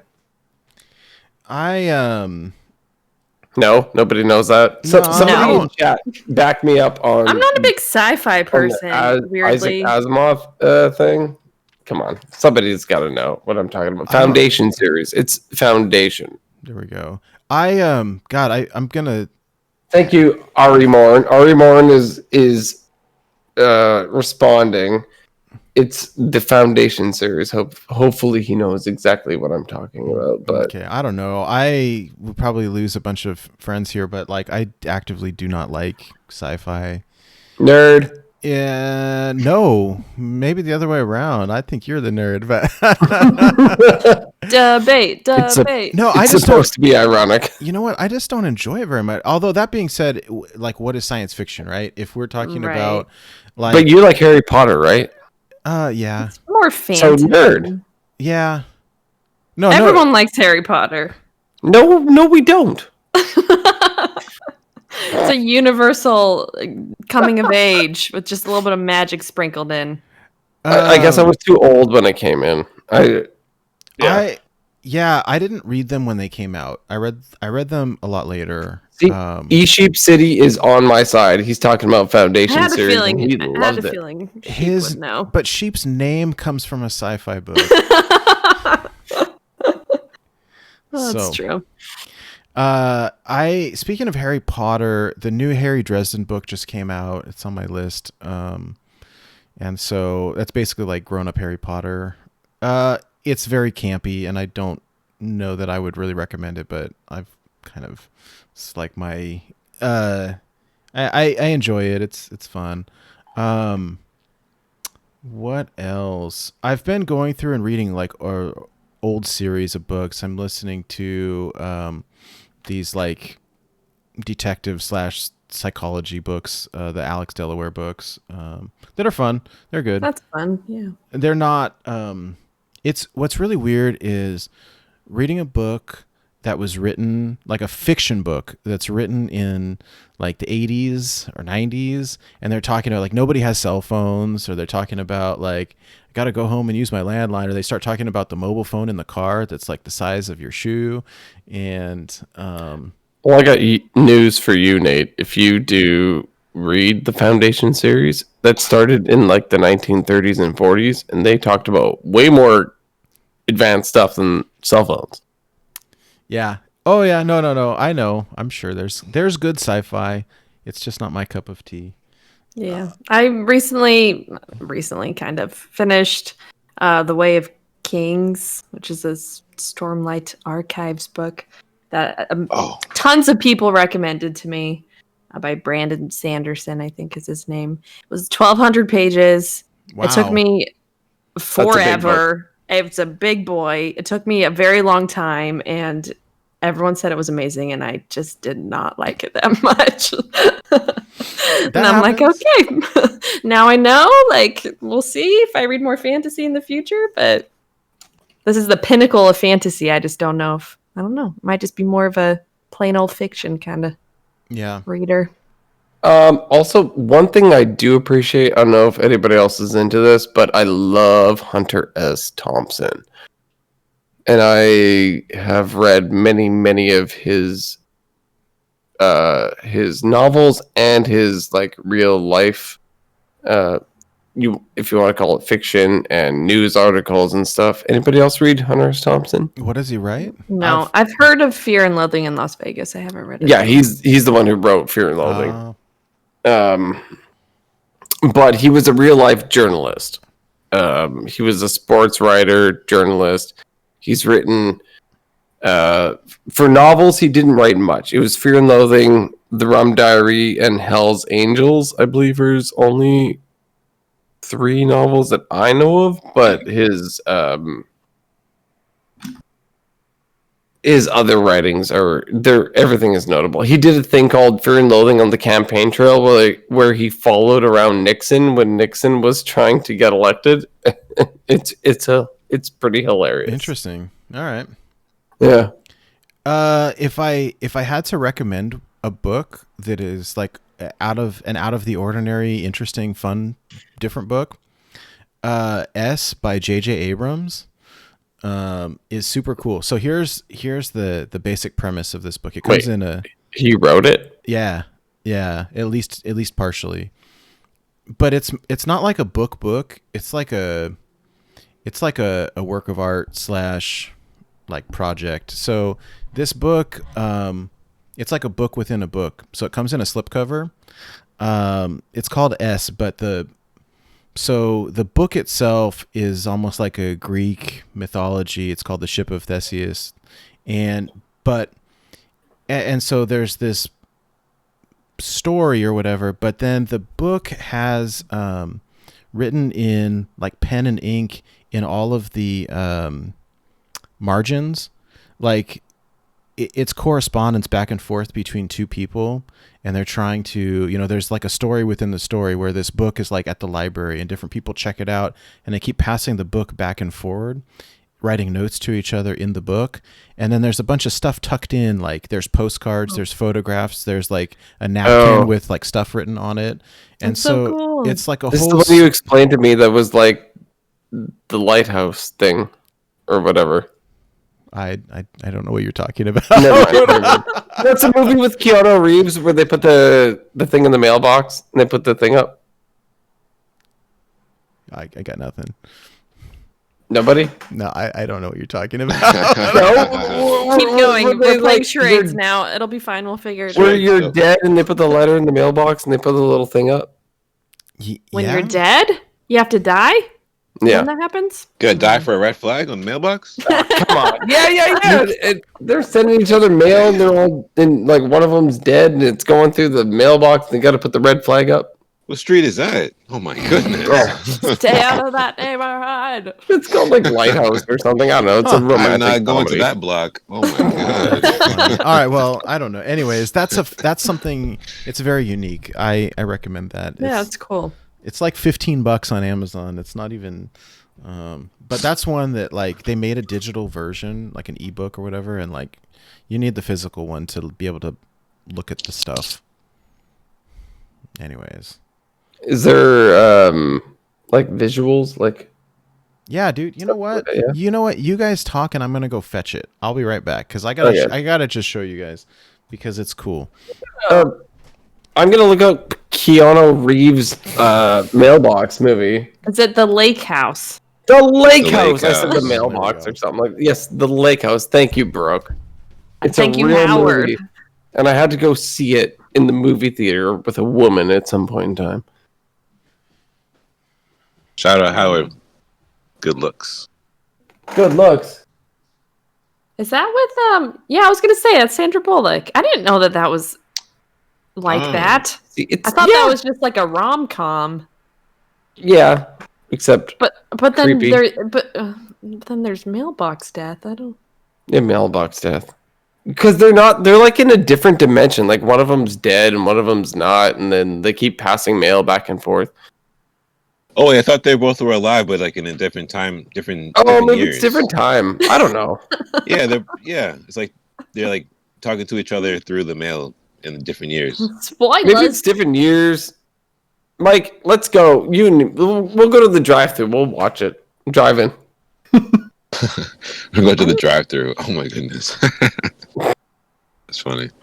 Yeah, no, I don't. Yeah, I've I never don't seen that movie. I saw it a couple of times, but this is like back when DVDs were a thing. You know what I'm saying? DVDs. I got that on VHS. You would see it like in the bin at Walmart for like $6 or whatever. Mm-hmm. Oh no, I definitely had it at my mom's house in my apartment. Like we had like the tall black, like DVD stack. Yes, of course. It was in there. It was like Harry Potter and a bunch of random other movies. Ooh, Rush Hour, you just put Rush Hour 2. Harry Potter in the same category as the Lake House. Well, physically, it was in the house, so It it was in the category selections. Well, my mom's house. Watch this or watch nothing. So That's right. I always thought Lake House was like Nicholas Sparks sort of movie. Yeah, The Notebook and all that stuff. I thought that was the same thing, but I think that's a different house near water with different actors, but that's what I thought it was. Yeah. That sounds much more interesting now. I want to watch it. It's not bad, I suppose. Like, I don't think it's horrible. If you could give, like, say, your top 3 movies that you've ever seen in your whole life, what would they be? Oh my God. Oh, wow. Your entire life? Wait a minute. I just got back and we switched over. We're talking about movies now. It wasn't me. Yeah, you're gonna have to go get a movie now. Fetch a movie. I like movies. That's cool. All right, carry on. Carry on. I was just asking Brooke. That's such a hard question. Oh God. Little Miss Sunshine's one of my favorite movies of all time. Okay. I love that movie. The score's amazing. All the actors are phenomenal. I remember seeing it came out when I was a kid and I saw part of it that I wasn't supposed to see of the talent show or whatever. So I was like, oh, this looks interesting. And then I just appreciated it more when I was older. Oh God, I wasn't prepared for this. Let me look at my old DVD. How dare you? Oh, a movie that I mean, this is more the experience. I was in Germany. I had a friend when I was in high school. She was an exchange student here, and we became really close. So I went and visited her. She lived outside of Frankfurt, and they had this event called The Sneak, where you would go to the movie theater, and you had no idea what you were going to watch, and it would be a surprise. Wow. And I loved that. And I'm like, wow, I wish that existed here. But it ended up being a movie it was called something different in Germany, but here it's called Begin Again. It has Adam Levine and Keira Knightley and Mark Ruffalo. And it's the same guy that wrote or directed or something once, which was really popular, which I didn't like very much. But yeah, it's really good. It has nice music in it, and it just kind of, I was like, this could have been anything. It could have been Transformers or something, and I just wasn't stoked on that. And it was this nice musical, feel-good, empowering movie. And there were still people that walked out, and I was like, what did you want? So that was cool, just because it was a surprise, and it was good. Yeah, other than that, a third movie. I loved My Neighbor Totoro when I was a kid, and me and my sister watched it all the time. And now those Studio Gilby, whatever, however you say it, movies are really, yeah. yeah. I don't know if it's a GIF or a GIF. So exactly. They're super popular or whatever, and have a lot of good memories associated with that movie. So I'll say that one for the kid factor. Then I'm gonna deviate for 2 seconds then, because they are the same studio that did Howl's Moving Castle. I heard Howl's Moving Castle. I haven't seen that. Okay. But you're also cutting out. Oh God, no. Robot voice. It'll sound good on the recording, unfortunately. Okay. But so am I back? Robot Nate still? No. Nope. Still magnetizing. It's because you guys. It's because you guys were. Maybe we should talk about Hearthstone. You guys start talking about sci-fi, and then I'd get robot voice. That's your fault. Studio Ghibli did Howl's Moving Castle, which everybody loved. But what I think a lot of people don't know is that it's based on a book by Diana Wynne Jones. And it was not one book, but 3 books, and they were really good. The first book especially is really, really good. And the movie is good, but like the book is amazing, like absolutely amazing. The movie leaves out so much stuff. So I totally recommend that. If anybody out there who's watching or listening likes Howl's Moving Castle, go read the book. I guess we probably maybe should talk about Hearthstone, but can I show you this since I ran down to the garage to find it? Okay. So I don't know if you guys can see it. This is S by J.J. Abrams. It's in this slipcover, and so when you take the book out, it is it's the ship of Theseus. But when you open it up, it's like a library book, and so there is but like in the actual book, I don't know, the people who are listening to this are going to think I'm crazy, but can you see this? Like, you see all the writing in the margins there? We can't because the stream seems to be down. Yeah, no, it's probably not a good Yeah. idea for visuals at the moment. The stream's not going well. Sad. All right. Well, Maybe we'll talk about that later. I'll fix the stream. We'll have it better for next time. I apologize, everybody. Anyways, it's an awesome book, and I highly recommend it. And it's got a cool stuff. It's a very much not like a normal book. But anyways, you guys want to talk some Hearthstone? I guess we could talk about these decks that we brought this week. Yeah, let's talk about the decks that Brookewerm has brought. Woo! Yeah, so I see that you have brought in some big decks. That's right. So which big decks did you bring? I brought big Shaman and big Parodies. Okay, I don't see many people playing Big Priest anymore. That's because it's not very good, my friend. You know what though? I wonder if you play Big Priest, does that give you the surprise factor because everybody's expecting like Reno Priest? Sometimes, yeah. I feel like people often like bomb warriors or rogues running beneath the grounds, like hurry and shuffle things into my deck when I'm playing it, and I'm like, that doesn't matter to me. Yeah, no, I've actually fallen cursed to that exact thing. I'm like, haha, albatross. That's right. Like I'm gonna, and it's like, oh, whatever. Yeah, bunch of big guys. Dang it. It's really fun. I basically have just been kind of, like I said earlier, I was gonna take a break from Hearthstone because I'm taking a little break from stream right now, but.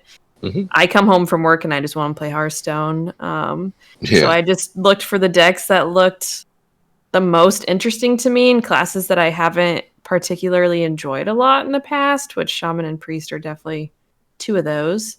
And me and Nate were kind of talking about like Q block and how it's the same idea, sort of like cheating out the big dudes earlier on and then also bringing them back.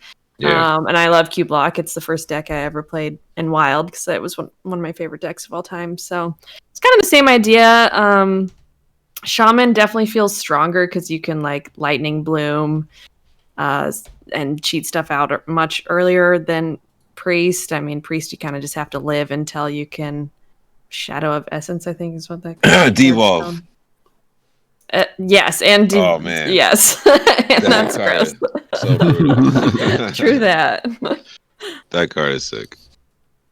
Yeah, but they're both super fun. I don't know. I've done much better with Big Shaman. I was kind of switching between them along with a couple other decks and floated right on up to Diamond 5, but since I've gotten there, it seems a little bit tougher for them. There's been more aggro or just more like control classes that can get rid of my dudes and have more refill than I do with Big Shaman especially, and then it's just a bummer. But it's kind of interesting. I mean, if you look at and maybe it's maybe it's your pocket meta, maybe it's what time of the month are you playing it in? Like, is it the very first part of the month when the ladder first resets, or is it towards the end?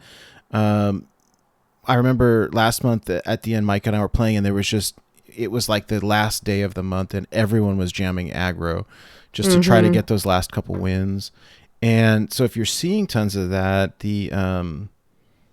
these control heavy decks seem to work really well. right. I think the Big Shaman probably is a little bit more competitive. I don't know. Blue Train keeps hitting legend with it over and over and over. And between devolve and devolving missiles is so great. Like especially like as a Q block player, that nothing hurts worse than like getting your whole board devolved, because it not only like if you have something with a death rattle or cubed, like it ruins that, but then it also pollutes your res pool, and so anyways, so I like it. I think this is great. All right, let's see. We continue having issues in the stream. I'm going to fix it. You guys talk.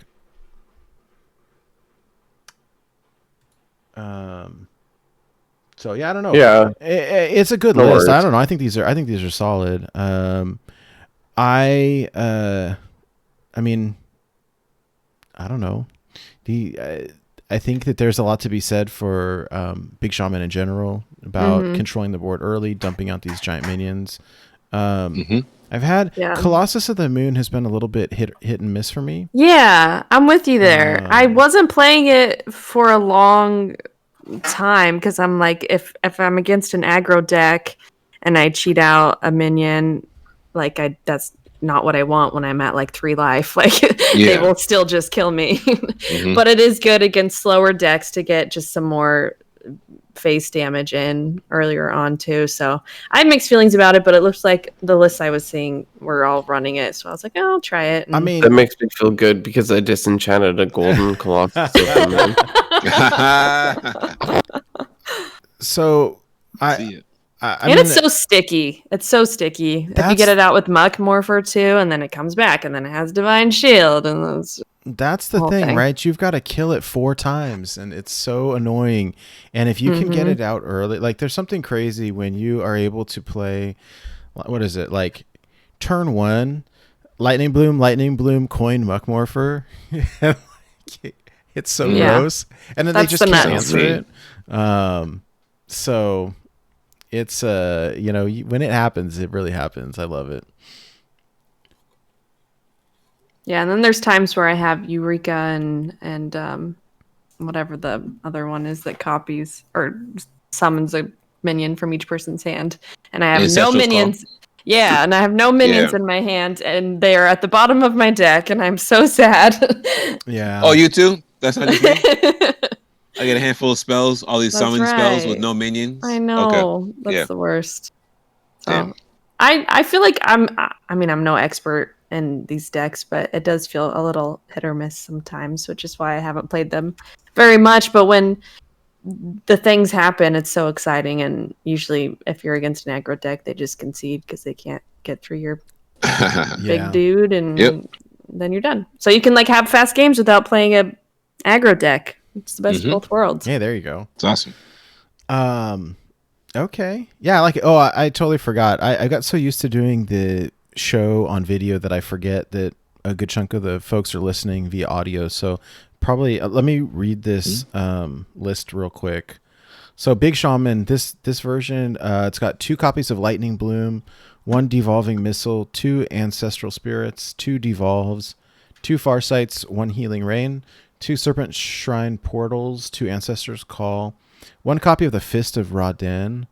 Yeah, that's an interesting add-on. I saw that in that particular list that I brought, and it's just kind of an extra way to get minions on board, honestly. Like if your board keeps getting cleared and just a tiny bit of face damage or removing a little 1 health duder on the board.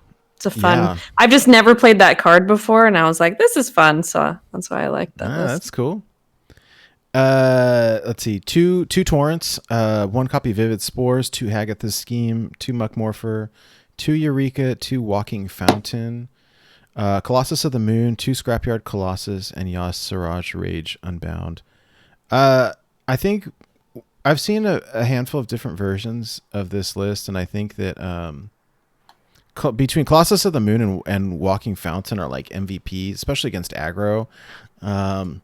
There's nothing like cheating out a Walking Fountain, putting a Vivid Spores or an Ancestral Spirit on it, and just clearing their whole board and gaining all your life back. It's so awesome. Yep. It's glorious. It's amazing.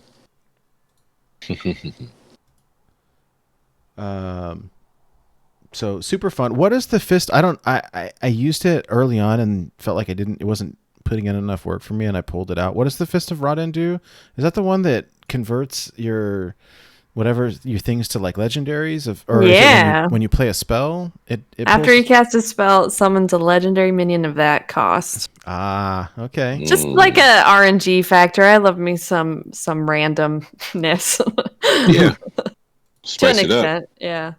I was definitely in standard brain mode though, and played a 1 cost spell thinking I'd get the priest prime, and then I just got patches, and I was like, oh yeah. It do be like that. Oh, that hurts. That hurts. Damn. That's okay. Brutal. He's a good boy. Yeah. Patches. He tries Sure he really hard. behaved Good old Patches. He should give you 1,600 dust every time he comes out of that cannon. Oh man, I will say when you were playing all that Kingsbane not too long ago, it kind of inspired me. I just crafted it all in gold. It's Dang. It was expensive, but totally worth it. It's fun. It's been a lot of fun. So okay, That's awesome. I haven't played very much Kingsbane this month. I played it so much last month. I was like, I need something different, but it's still so fun. I never had a chance to play it when it was in standard, so big fan of Kingsbane. It's fun. I'm a little bit sad that it got nerfed, but it's still good. It's still good. Let's see here. I think Kingsbane's fine. Kingsbane is good. As long as people ain't playing Sticky Finger. You know what though? It really, I think there were a lot of people playing it last month because everyone started teching in Sticky Finger to like every deck. Mm-hmm. I don't know. And then I hate it as a Q Block player because people use Sticky Finger to steal my skull. Oh, I did that to. I've done that. I stole the skull. It's so funny. Mean. It's so mean. That's mean. Should we play some of these decks here? Yeah. Let me go over the Big Priest list super quick, and then we can jam through. So in this Big Priest list, 2 copies of Holy Smite, 2 Penance, 2 Resurrect, 2 Shadow Visions, 2 Shadow Word Pain, 2 Spirit Lash, 2 Breath of the Infinite, an Archmage Vargoth, 2 Eternal Servitudes, 2 Mass Hysterias, 2 Shadow Essence, 2 Lesser Diamond Spellstones, 2 Psychic Streams, Lich King, Mass Resurrection, 2 Obsidian Statues, and a Yasiraj. So it's the same idea, right? I think you cheat out, control the board early on, cheat out the big minions, bring them back over and over and over. When you talk about getting people to drive everybody crazy, you get people to rage concede. That hasn't happened to me yet. I'm so sad. It'll be. No. It's only a matter of time. Yeah, just hang around, Nate. It will. It will. Yeah, hands down. So. Yeah, I guarantee it. What I like about playing at least the idea in my mind of playing Big Priest on ladder right now is that I've seen so many like Raza or Reno priests or whatever over the last couple months that's what people queue for or mulligan against or whatever. And so it's different. Like anytime you can throw your opponent off a little bit, it's kind of fun.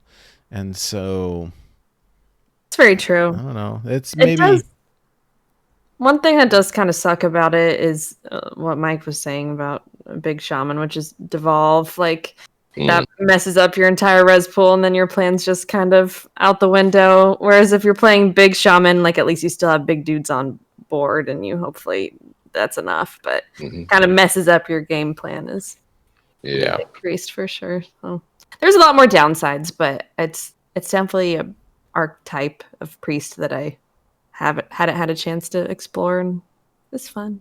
As a lover of magnetized paladin, devolve, keeps me up at night. Nightmares. It'll wake me out of dead sleep. Like, oh my god. I agree. Devolve is like the most hated card. Yeah. It's so. But I like it because it's like, in how can I explain this shortly? In ways people complain about the game because once again, complaining is cool, whatever. The ways people complain about stuff is overpowered, like evocation, blah blah, on that side of the scale. I like how fair, honestly, devolve is on this side of the scale because it's like a defensive card. Like I think it's pretty cool. Like even though it does wreck house, like when it's played against you, I like playing that card. Like watching people just sitting back. Honestly, grab my drink, folding my arms, watching them. Like, go ahead, build your army. Go ahead, do your thing. Take a little sip. Bam!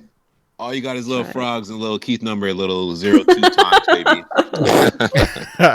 Little Keith numbers. Oh god, I love great. That. You know what though? It's I've had it go sideways on me before too, where it's like you devolve into like. I don't know, they've got an obsidian statue and you devolve it into a Ragnaros. It's like, oh man. Right. Or I've taken, there's 3 mana minions you devolve and now they've got a prime, the mage one or whatever. Like I've had it go, that happens. For sure. Go south on me, but more often than not, especially, with all the aggro decks, like there's so much, aggro druid right now and odd paladin and some of these that are like, building all these little tokens and then buffing them, and between devolve and psychic scream you just wreck them. It's so fun. So I don't know, I feel like a mean person playing these and that makes me feel good. I'm sorry. You're so rude, Nate. You're an evil man. Yes Because not only are you playing these, you're playing these decks all golden, right? No. You know what? I've got golden warlock stuff. I've got a couple. I made a golden Vargoth, and I've got golden Scrapyard Collapses, but I open those in packs. So, no, I'm trying to be. I crafted a bunch of golden warlock stuff, and that's about as far as I think I'm gonna go. I'm doing okay, but I'm not as well off as Hydralisk. I can't bling out my entire collection. Not as well off. I'm not well off. I'm just stupid. Oh my god. Okay. Honesty. All right. I like the shiny. I can't help myself. I make everything golden. It's a problem. Don't know what to say. I need to get a second job to finance my Hearthstone addiction. Yeah. But anyways. Yeah, I don't know. Is there anything else you guys want to chat about these decks? I don't know. A lot of times we'll if it's a deck that we've all played a lot, we kind of more touch the surface. If it's a deck that we have not played before, like last week getting into this Tip the Scales, like I had no clue how to play it, and so we spent a lot of time talking about it, but I'm happy to spend some time chatting about these if you want, and otherwise, if not, we can move on. We can get on to, if you guys would like to take the chat about the decks into the gameplay section afterwards, we can do that. Yeah, for sure. Okay. Well, let's do that, and maybe we can play a couple of games before the stream decides to cut out again. Yeah. It's so, I'll tell you what, I mean, it's so frustrating to be paying like extra money for quote unquote like best internet and then it drops all the time. So I don't know if it's something on my end or if Comcast just sucks or I don't know, but I like the second one. Yeah, I mean, I had Hat help me look at all the settings, and I thought that we were good, but I'll take a second look at everything and see if we can. I have zero input. I have Canadian internet. Well, I'll take your input. We have a great friend here, Saucy Mailman of the show. He streams Legends of Runeterra, but he also suffers at the hands of Comcast too, as do I sometimes. So that started happening the last few weeks that I was streaming. Like I just upgraded my internet and it started just dropping in the middle of the stream no matter what I did. So feels pretty frustrating, man. Yeah.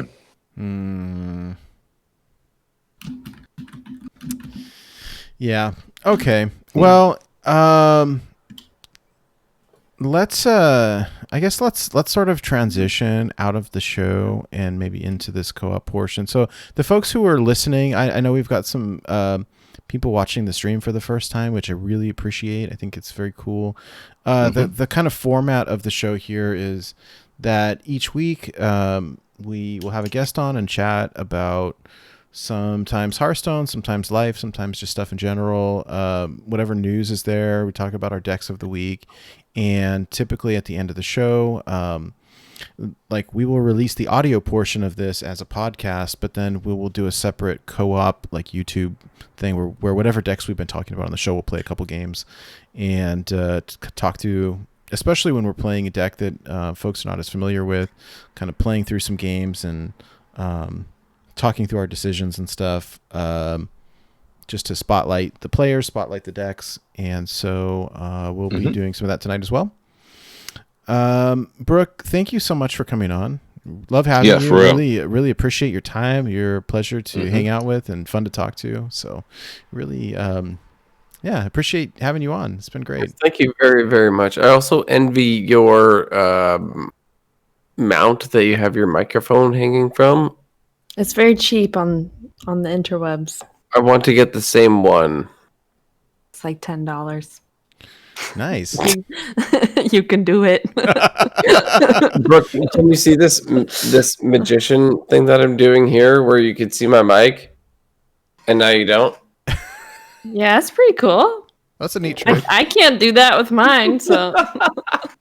I just want to say thanks to Brooke as well. I've been a fan for a long time. Watching you stream and Hop a Bear and Glitch, you guys did your talk show. Was it last winter? It was a while ago. But that was a while ago. I've been a fan for a while, so it's awesome to see you on here. So props to you. Thanks for having me, guys. It's was kind of strange timing since I am taking a break from streaming right now, but it still feels good to be on Twitch and be talking with Hearthstone friends. And we're really happy that you came on because I saw that and I'm like, I was like, oh no! I was like, come on, so close, please don't. I get very nervous for stuff like this, like even co-ops. So this is like a big feat for me. Streaming's so comfy because I'm just talking to myself and I can like think and be in my head for a long time before I actually respond to a comment. So this was me stepping outside of my comfort zone. So thanks for having me. But we very, very much appreciate you coming on the show, and this is cool. You're welcome back anytime. Most definitely. Absolutely. Let's get to that co-op. All right. Hey, so as far as before we do that, let's just sign off real quick. So, Brookewerm, where can people find you if they want to check out your content? Or I know you're taking a break, but I know you've got some stuff like on YouTube and everything. Where can people find you? Yeah, I'll be back to streaming at some point. Maybe next week, maybe the week after, maybe 2021. Maybe we just call it a year. No. So on Twitch, it's just Brookewerm. It's the same thing on everything. It's BROKEWERM. And then I'm on the Twitter. And I'm on the Instaham, and I do have a YouTube that I haven't uploaded to in a while. So yeah, you can say hey to me in any of those places. Awesome. Well, yeah. Thank you again. Thank you again for coming on. And Hydra, where can people find you? You can find me at Hydralisk_HS on Twitter and Instagram. I'm always here on Friday nights at 6 p.m. PST for Born to Be Wild. Very, very cool. Mike, what about you? Where can folks find you? Yeah, you guys can find me on Twitch and Twitter at MikeLowTV. Actually, you can find me. I'll be streaming after we finish the co-op. If you guys want to come hang out, post-stream party. It's supposed to be, Lakers championship hangout, but I'm looking at the score right now. It's not looking too good. Oh no! I'm glad that I was focused and all in on our interview with Brooke. So I wasn't like watching the game in the background, but I just checked the score real quick. So I'll be streaming after this. Michael TV on Twitch. Very cool. Very cool. Right on. Yeah, I'll be there for sure. As for me, you can find me most active on Twitter at NateWolfTCG. It's NateWolfe TCG. More importantly, you can find the show and everything related at borntobewildhs.com. Again, borntobewildhs.com. Do not forget the HS on the website. Otherwise, you'll be in for an unpleasant surprise. That is all I want to say about that. Oh, yeah. Man. That's a bad trip. That's bad trip. My dad asked me what the name of this podcast was. I hope he didn't just put .com. Oh, I hope your dad did not type in the wrong one. It's basically like a Viagra energy drink company. So. Oh my goodness. But it's like it's not safe for work. But anyways. Maybe he purchased a new energy drink. So yeah, all of our stuff can be found on the website. We've got lots of YouTube T-shirt, content. drink. Yes. Jeez. All the podcast stuff, the YouTube stuff, the parody songs. We've got merch shop with the sale going on right now, and get your merch. Links to our Discord, which has been a blast. We've got a very fun, active Discord community. So we would love to interact with everybody, hang out with people. I am more of an introvert myself, and so doing the show is kind of a step out of bounds for me. But interacting with people on the computer is quite pleasant. So anyways, we'd love to have you hang out with us and interact with us. So thank you for hanging out, everybody. One last bit that we always wrap up the show here with is just a little piece of, I guess, one final question. Advice with Nate Wolf. Okay, so I have to ask some advice. I missed it. I think I was downstairs rummaging through my books to find this when you guys were talking about it. But I've got a long weekend here, and I want a sappy, campy movie to watch. So what would you recommend? A good weekend movie, Brooke. What do you think? Sappy. Or campy, he said. Sure. Sappy or campy? Oh, just something that's entertaining. I don't know what kind of movies you guys like. I'm trying to think of what's on Netflix right now. I haven't watched Little Miss Sunshine in a long, long time. Actually, so good. Have you seen Lady Bird? I have not actually. That's on Netflix. It's very good. It's about a high school senior who calls herself Lady Bird and her relationship with her mom. Interesting. Interesting. That's just top of my nog. I don't normally interject in this part, but I want to throw out there if I Kill Giants was very good, kind of along that line. Little girl whose mom is fighting a battle with cancer, and I think that's it. And she has an overactive imagination, and she kills giants, and it's very awesome movie. And it's between Netflix and Hulu and Amazon Prime. It's on somewhere. Hydra, what about you? Saw a trailer for that. That was fun. If we're gonna go campy, I would like Nate Wolf to sit down and watch Reanimator. All right. I'm down. You know that movie? I've not. I have not. I know of it. I have not watched it. Okay, well, Whether or not we'll that was on talk purpose after. or not. After you watch it, we'll see. All right, sounds good. Mike, what about you? You got any recommendations? So, can you repeat the question one more time? Yeah, I was down rummaging around looking for my book when you guys were chatting about movies earlier, and so I missed part of it. I'm looking for a good, like a campy movie recommendation.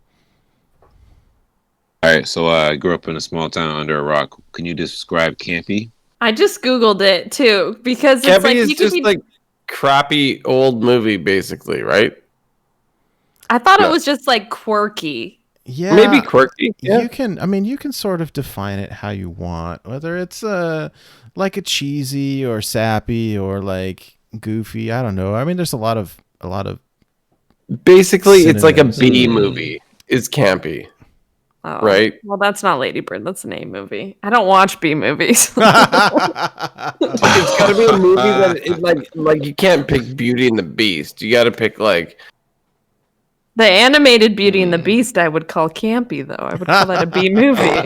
It's not very good. It's all a matter of opinion. Damn. But yeah, Okay. that's hilarious. I think I found a B movie I enjoy. Have you heard of What Happened to Monday?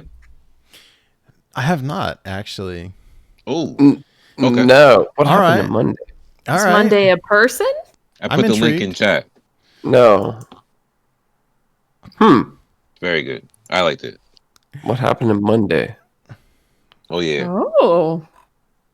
Huh. I mean, like this person really forgot what happened on Monday. The Like- the No, description. it's not like a stoner flick. Like, dude, Where's my car? what happened Monday? Like I woke up and it's Tuesday. No, it's not like that. It's not like that. It starts the description. So Monday on- is a person. What are you saying, Brooke? I said the description on IMDb starts with "in a world," so you know it's going to be really In a intense. world. Oh Oh, yeah. that's perfect. That is campy.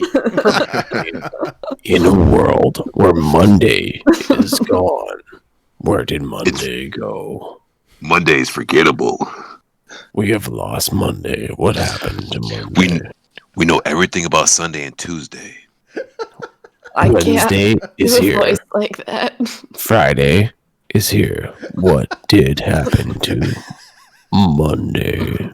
Thursday is so comprehensible, but Monday, forgettable. Man, like it's Saturday. But what the heck happened to Monday? Okay.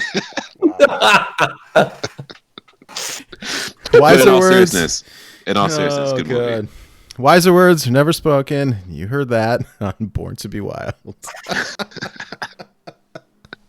Oh my god! It really is a good movie.